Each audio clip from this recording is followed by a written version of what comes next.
কি ব্যাপার প্রিয়া, এত গোমরা মুখে বসে আছো কেন?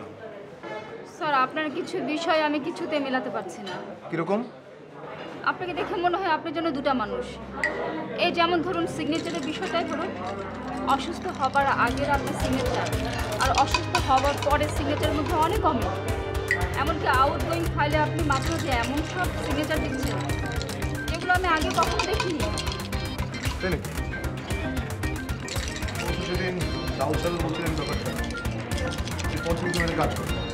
যখন এই দ্বিতীয় সিগনেচারটা দেখবে ফাইলটা ছাড়বে না, ফাইলটা তো স্ট্রেইট আমার কাছে নিয়ে আসবে। হ্যাঁ, কিন্তু শুধু এই ব্যাপারটা তো না স্যার, আরও বিষয় আছে। যেমন? এই যেমন ধরুন আপনি যখন রেস্টুরেন্টে আসেন, আমাকে এমন সব প্রশ্ন করতে থাকেন তাতে মনে হয় আপনার অতীতের কোনো কথা মনে নেই। আর ওই যে ফরিদ লোকটা, সে কে? তাকে আপনি কেন পাগলের মতন ঘুরছেন?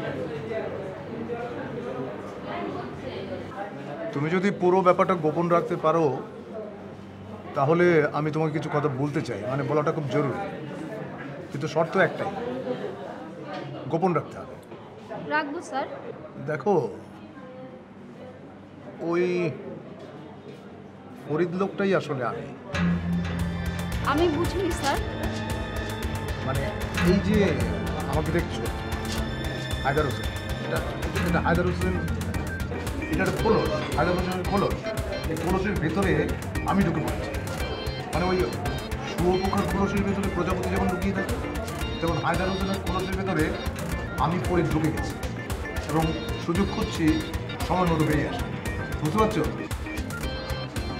আমার মাথা ঘুরছে স্যার। মাথা তো ঘোরারই কথা। আপনি তাহলে ফরিদ হোসেনকে খুঁজছেন কেন? আমি খুঁজে বের করার চেষ্টা করছি যে হায়দারের সঙ্গে ফরিদের সম্পর্কটা কি ছিল। মানে এই ব্যাপারে তোমার সাহায্য আমার খুব দরকার। তুমি আমার যে কাজটা করতে পারো